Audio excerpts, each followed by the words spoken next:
ঢাকার কেরানীগঞ্জে forest base পদ্ধতিতে কোরবানির ১৫,০০০ গরু প্রস্তুত করছে খামারিরা। কেরানীগঞ্জে বাণিজ্যিক ও মৌসুমী মোট প্রায় ৫০০ খামার রয়েছে। এবছর খামারিরা গরু দানাদার খাবারের পাশাপাশি ঘাস খাইয়ে গরু মোটাতাজাকরণ করছে। এতে গরুর স্বাস্থ্য যেমন ভালো থাকছে, তেমনি খরচও কম হচ্ছে। গরুর দানাদার খাবারের কেজি ৫০ থেকে ৬০ টাকা, অথচ ১ কেজি ঘাসের দাম পড়ে ৭ থেকে ৮ টাকা। অনেক খামারই মাঠে ঘাস চাষ করেছেন গরুকে খাওয়ানোর জন্য। কেরানীগঞ্জে ১৫,০০০ গরু দিয়ে এলাকাবাসীর কোরবানির চাহিদা মিটে যাবে বলে আশা করছেন উপজেলা প্রাণী সম্পদ কর্মকর্তা। কেরানীগঞ্জে প্রান্তিক এবং বাণিজ্যিক খামারে মিলিয়ে প্রায় ৫ শতাধিক খামারি আছে এবং এই প্রত্যেকটা খামারে কুরবানির জন্য পশু প্রস্তুত আছে। আমাদের খামারিরা মূলত আমরা যেই ওদেরকে বিভিন্ন সময় প্রশিক্ষণ দিয়ে থাকি কীভাবে সাইন্টিফিক পদ্ধতিতে মোটাতাজা করতে হয় এবং তারা সেভাবেই করছে। আমরা বারবারই নিষেধাজ্ঞার মধ্যে রেখেছি ওদেরকে যে কোনো ধরনের অবৈধভাবে মোটাতাজাকরণ করা যাবে না এবং তারা করছেও না।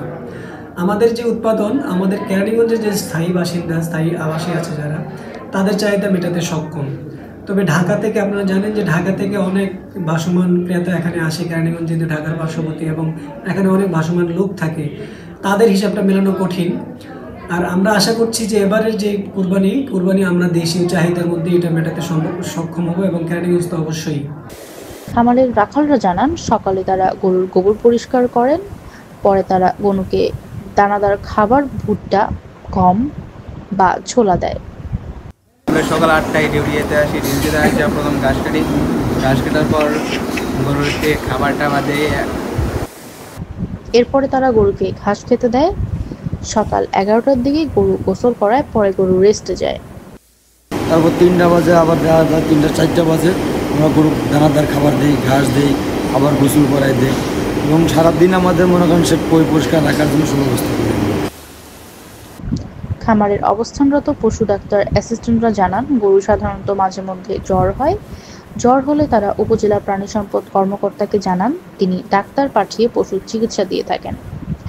আমাদের গরুগুলো ধরেন আপনার যে জ্বর হয়, প্রথম অবস্থায় আপনার এপিএমডি হয়, সেক্ষেত্রে আমাদের প্রাণী সম্পদ অধিদপ্তর থেকে আমাদের স্যার আছে, আমাদের ফোন দিলে উনি আসে, আয়সা সেবা দিয়ে থাকে। শরীফ এগ্রো ফার্মের ম্যানেজার সজীব মিয়া জানান, তারা অর্গানিক পদ্ধতিতে এবছর গরু মোটাতাজাকরণ করছে। আমাদের এখানে আপনারা নিশ্চয়ই জানেন, আমাদের এখানে অনেক গরু আছে, আর এগুলো লালন পালন করি আমরা অর্গানিক পদ্ধতিতে। আমরা দেশের বিভিন্ন প্রান্ত থেকে দানাদারগুলো সংগ্রহ করি, যেমন ধান, গম, ভুট্টা, ডাবলি, ছোলা। এটাকে আমরা আমাদের নিজস্ব ওয়্যার হাউসে এটা আমরা ক্রাশিং করি এবং নিজস্ব একটা পদ্ধতিতে এটা আমরা গরুকে খাওয়াই।